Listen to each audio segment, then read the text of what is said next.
자, 이번에는 이어지는 두 번째 인터뷰입니다. 지난 주말에 서울 광화문으로 다시 촛불이 모이고 있죠. 이 자리에 함께했던 분입니다. 이재명 성남시장 전화로 연결되겠습니다. 안녕하세요, 시장님. 네, 반갑습니다. 이재명입니다. 네, 요즘 저희 인터뷰 요청을 이렇게 안 받아주십니까? 설마 그럴 리가 있겠습니까? 네. 자, 바쁘시더라고요. 네. 바쁘신 와중에 어제 촛불 집회 나가셨는데 오랜만에 나가신 거죠? 저는 매주 나갔습니다. 아, 그러세요? 네네. 서울 광장에 매주 나오셨어요?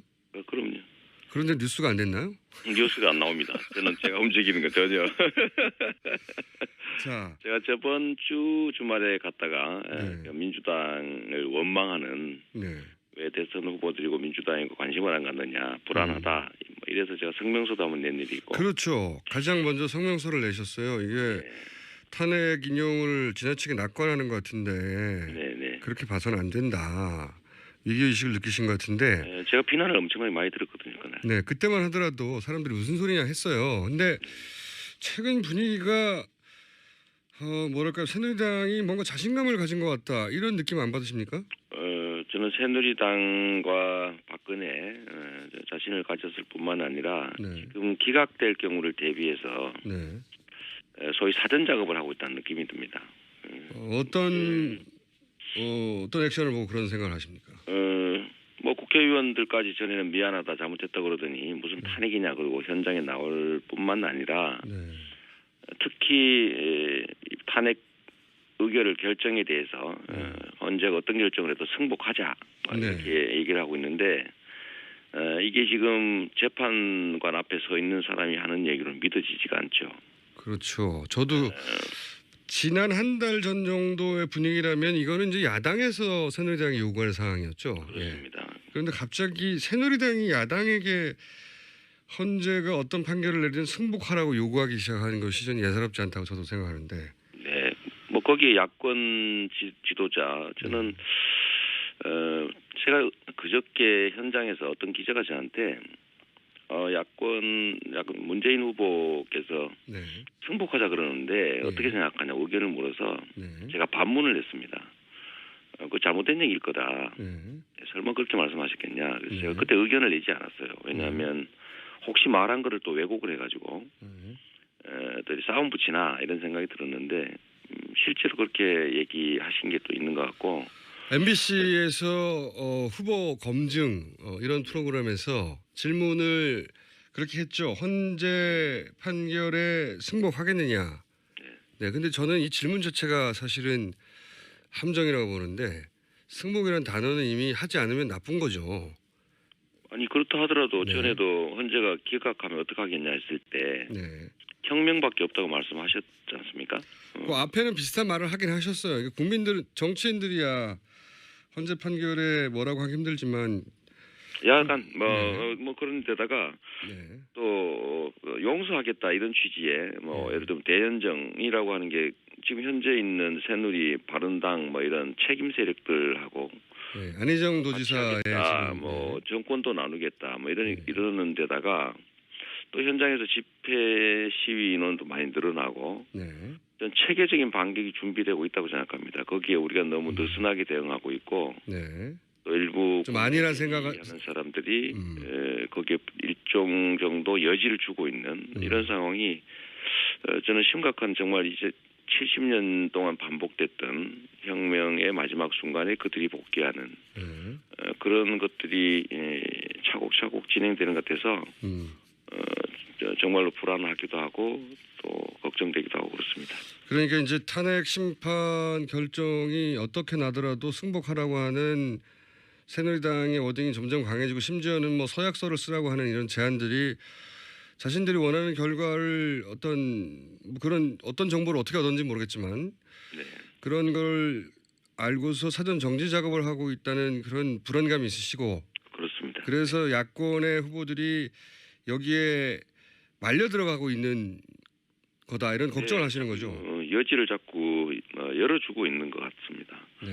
지금 마지막 순간 정말 끝날 때까지 끝난 건 아닌데 국민들이 치열하게 이 한겨울에 엄동설안에 치열하게 싸워서 성과가 나는 듯하다가 약간 방심하는 사이에 이런 일이 벌어지고 있어서 다행히 그저께 촛불 집회에는 좀 더 많은 시민들이 좀 더 각오를 단단히 하고 많이 나오셔서 조금 나아지는 것 같긴 합니다만 여전히 불안하고 그래서 결국은 뭐 앞으로도 계속 싸워야죠. 정치인보다도 일반 국민들이 이런 건 더 빨리 느껴요, 사실. 맞습니다. 네. 정치인들은 이제 여러 가지 제약도 있고 하다 보니 원론적인 얘기를 벗어난 말을 하기 힘든데, 근데 이제 시장님은 또 그런데 또 빠르신 분 아닙니까? 아무래도 뭐 제가 촛불 민심의 대변자라고 뭐 그런 명칭을 붙여줄 만큼 가까이 있으니까 그 느낌을 좀 빨리 알죠. 다른 쪽보다는. 자, 그러면 예를 들면 이런 얘기들도 제가 무슨 2명이 기각을 하기로 했다. 뭐 근데 실제 그게 불가능한 얘기인 것이 어떤 바보 재판관이 어떤 사건을 놓고 나는 기각이야라고 그 부인한테도 말하지 않는 겁니다. 근데 느낌상 뭐 그렇다라고 할 수는 있지만 무슨 2명이 기각할 거다 뭐 이런 얘기도 사실은 좀 이상하기도 하고 이게 좀 매우 체계적인 게 사실입니다. 뭐 박근혜 대통령 측 지금 재판 탄핵 재판 관련해서는 뭐 시간 끌기 작전 명확하게 계속하고 있고 또 황교안 뭐 이 뭐 특검 연장 제가 보기에는 그 사람은 안 할 겁니다. 안 하겠죠. 욕을 먹더라도.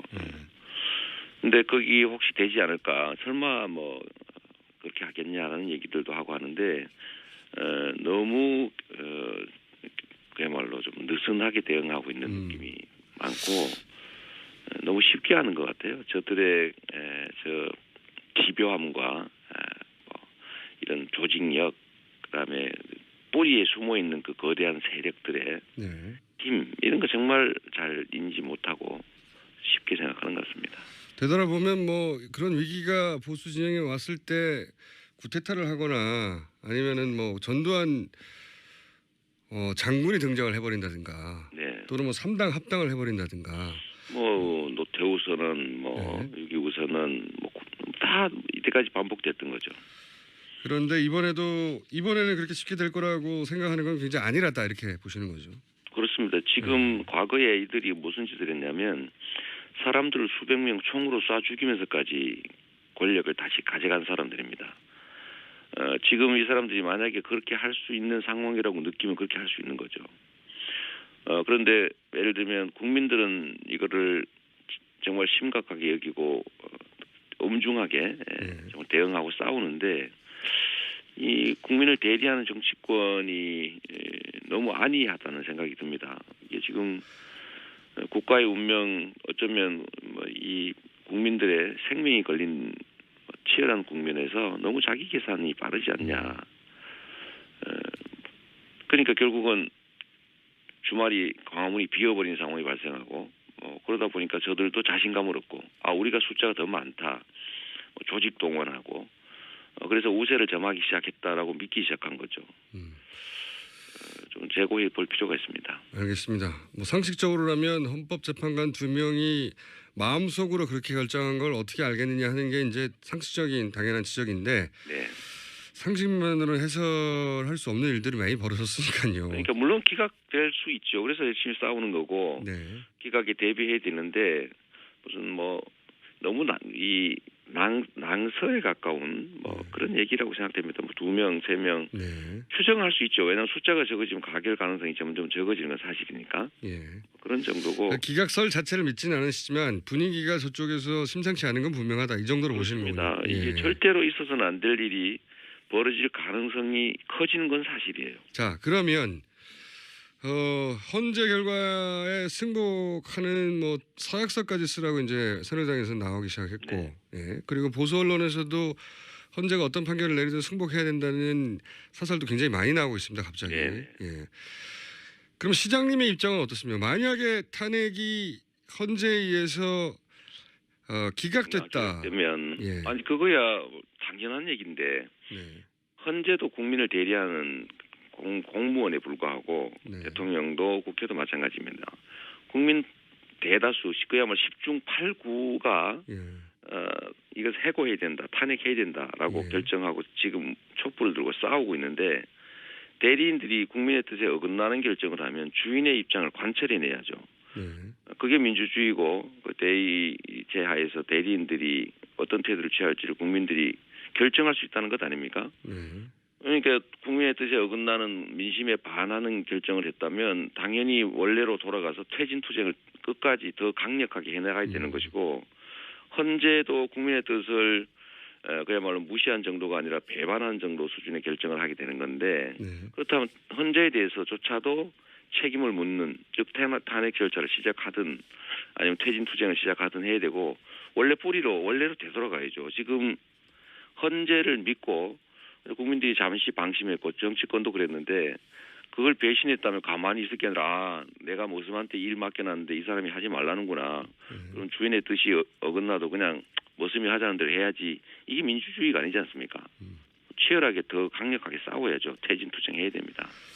이게 뭐 헌재도 하늘에 떨어진 게 아니고 하늘에서 뚝 떨어진 게 아니고 국민의 대의기관을 하는데 그렇습니다. 국민의 뜻에 반했기 때문에 박 대통령 퇴진 운동을 다시 시작하고 헌재도 탄핵 대상이 돼야 된다 이런 주장이시잖아요. 그렇습니다. 네, 근데 그게 법치주의에 어긋난다. 법이 정한 마지막 절차를 밟았는데도 원하지 않는 결과가 나오면 원하지 않는 결과가 나와도 할 수 없이 받아들여야 되는 거다. 이게 법치주의다. 그게 무슨 법치주의입니까? 그거는 민주주의를 포기하는 것이죠. 법치주의도 민주공화국의 가치, 국민이 나라의 주인이고 모든 권력은 국민으로부터 나온다라는 것에 어긋나면 그건 법치주의가 아니죠. 그럼 도둑놈들 예를 들면 수없이 수천 수백 명을 죽인 학살범을 법원에서 판결로 무죄하면 그냥 가만히 있습니까? 그런 건 법치주의가 아니죠. 그럴 때는 국민의 이름으로 싸워야 되고 이런 것을 국민의 저항권이라고 합니다. 네. 그 법치주의가 더 상위의 개념에 어긋날 때는 그것도 싸울 대상이 되는 거다. 이렇게 이제 그렇습니다. 그거를 저항권이라고 거예요? 하고 그게 모든 권력은 국민으로부터 나온다. 대한민국의 주인은 국민이다. 여기에 반하는 것 아닙니까? 알겠습니다. 그 뜻은 충분히 알겠고요. 이건 어떻게 보십니까? 특검 연장을 안 해줄 거라고 초반에 말씀하셨는데 네. 안 해줄 것 같아요. 그러면 남은 수단은 뭐가 있죠? 국회에서 지금 뭐 바른당까지도 양심이 있어서인지 그야말로 일말의 양심이라도 있어서라고 보여지는데 특검 연장 법안에 동의한다고 하니까 새누리당이 반대를 해도 직권상정해서 특검 연장해야죠. 아니 그 테러 방지법 이런 이상한 법도 직권상정하는데 네. 우리가 왜 이런 그야말로 온 국민이 원하는 또 정의와 상식에 부합하는 법률을 통과시키는데 직권상정 망설이는지 이해가 안 되고 저는 이번에 당연히 직권상정해야 되고 또 직권상정 될 거라고 봅니다. 새누리당이 끝까지 반대하면 정세균 국회의장의 직권상정이라도 해서 특검 연장을 해야 한다. 그렇습니다. 직권상정에 대해서 정치권 그러니까 여의도에서는 참 부담을 많이 가지는 거더라고요. 이 직권상정에 대해서는. 직권상정 세월호 특별법이라든지 특검법 당연히 직권상정해야 됩니다. 이게 대한민국의 국민의 생명과 안전을 지키는 일, 대한민국의 민주주의의 토대가 부서질 판에 그걸 다시 복구하는 길 이런 것처럼 중요한 일이 어디 있습니까? 저는 문구에 연연하지 않고 저들이 그랬던 것처럼 똑같이 하자는 건 아니지만 그래도 최고의 민주적 가치 이거 지키기 위해서 할 수 있는 일을 하라고 우리가 국민들이 뽑아놓은 것인데 저는 이번에는 뭐 당연히 직권상정해야 된다고 봅니다. 안 하면 국민들이 용서하지 않을 것 같습니다. 알겠습니다. 이 탄핵 국면에서 사실은 선명한 태도로 지지율이 급상승을 하셨는데 최근에 좀 주춤하세요. 네. 그거야 뭐 바닥은 안 그렇다고 보고요. 네. 저희가 마이너 아닙니까? 마이너 중에서도 비주류와 사이드에다가 뭐 재벌하고 싸우지요. 뭐 유력 언론들과도 다투지요. 제가 심지어 오늘 국방부를 군부대를 방문하는데 국방부 측에서 이재명은 성남시장이니까 성남 관내 외에 부대 방문은 허용하지 않겠다. 이렇게 나왔어요. 아니 그럼 문재인 대표는 그 뭐지? 왜 그러면 제가 이제 공식 강의하려고 그래요. 제가 이제 오늘은 일단 관내 패트리어트 부대를 가기 하긴 하는데 네. 전망 같은데 오지 말라는 거죠. 하지 말라는 거죠. 이제 이재명은 나오지 마라. 뭐 그런 건데 그런데도 불구하고 저는 이길 거라고 보고요. 하다못해 제가 언론에 좀 나오면 저거 키워가지고 뭐 보수 언론이 저 문재인 견제하려고 그런다. 뭐 보수의 무슨 아바타다. 뭐 이런 식의 마타도까지 있으니까 제가 언론이나 소위 주류 세상에서 제가 그 주류들의 그 수단으로 제가 도움받을 거 기대하지는 않지만 지금 언론에서 사실은 제가 사라지고 있지 않습니까? 보도량이나 뭐 출연량이나 이런 걸 비교하면 제가 갖고 있는 뭐 유치하긴 하지만 뭐 지지율 순위나 비중이나 이런 게 전혀 반영되지 않아요. 맞습니다. 그렇게 국민들의 눈에서 사라지니까 전화로 물어보면 못 본 사람을 지지한다고 할 리가 없지만 저는 결국 경선 국면이 들어가면 실제로 이 나라를 제대로 바꿀 사람이 누구일까? 그야말로 단순한 정권 교체를 할 사람을 뽑을 것인가? 아니면 세상을 진짜로 바꿀 사람을 뽑을 것인가에 대해서 적극적으로 행동하는 지지자들이 저는 경선을 그야말로 이변을 만들어낼 것이라고 봅니다. 알겠습니다. 일정 정도 분석에 동의하면서 또 한편으로 시장님도 잘못한 건 있지 않습니까? 지지율 하락에. 잘못이 있죠. 다 제가 부족해서 생긴 일이긴 한데 뭐 그럼에도 불구하고 그런 요소들도 있죠. 오늘 지지율이야 뭐 급격히 올라갔다가 급격히 떨어지기도 하죠. 그럼요. 지지는 뭐 거품 같은 거니까요. 바람처럼 왔다가 바람처럼 가는데. 하지만 시장님 본인이 잘못한 것도 있다는 걸 인정하시고요. 그럼요. 마지막 질문입니다. 네. 마지막 질문인데 사실 이 탄핵 국면에 대한 우려는 저도 하는 편이라 인터뷰를 앞으로도 더 선명한 입장을 가지신 분이라 요청하겠지만 그거 마무리하기 전에 오늘 이제 북한이 탄도미사일을 발사했지 않습니까? 어제. 어제죠, 참 어제. 그리고 이제 사드 반대 집회를 참석하셨어요. 상당히 잊혀져 가고 있는데 이 사드에 대한 입장을 먼저 간략하게 얘기해 주십시오. 군사적 긴장을 완화할 방법. 대한민국이 분단 국가고 이 우리의 운명이 걸린 일인데 지금 완전히 주변 강대국들한테 우리의 운명을 맡기고 있습니다. 대화 단절하고 점점 강경 일본도 정책으로 평화는 멀어지고 심각합니다. 저는 이런 남북 관계의 문제를 푸는 제1의 길은 평화 체제를 구축하는 것이라고 보고 안보의 최고 목적은 안전하게 사는 것 아니겠습니까? 그래서 남북 간의 정전협정을 평화협정으로 전환하고 또 북미, 또 북일 수교 지원하고 또 상호간의 대표부 파견하고 경제 민간 교류 확대하고 신뢰 회복하고 또 이렇게 가는 것이 맞다고 봅니다. 그런데 지금 계속 적대적 관계가 이제 심화되다 보니까 결국 군비 경쟁 일어나고 또 그것이 결국 대한민국의 안전을 위협하죠. 지금 사드 관련해서는 이런 군사적 그 갈등과 그다음에 대립 이게 격화되는 주요한 매개체가 되고 있어요. 북한의 대응에 약간 위협에 대응하는 요소보다는 중국을 겨냥하는 측면이 많고 그것이 북한에게 기회를 만들어주고 한반도의 안보는 점점 나빠지고 일본과는 군사정보보호협정하고 뭐 이런 것들 때문에 우리한테는 불이익이 너무나 크고 미국한테는 이익이지만 반사적으로 북한이 얘의 이익을 보는 이상한 상황이 됐습니다. 반드시 철회되는 것이 맞고 또 일부 말씀이 하면 이게 잘못됐지만 이미 합의했는 거 어떡하느냐라고 말하는데 잘못된 합의는 처리하는 게 국가 지도자가 할 일이죠. 그런 어려운 일을 하라고 권력을 주는 겁니다.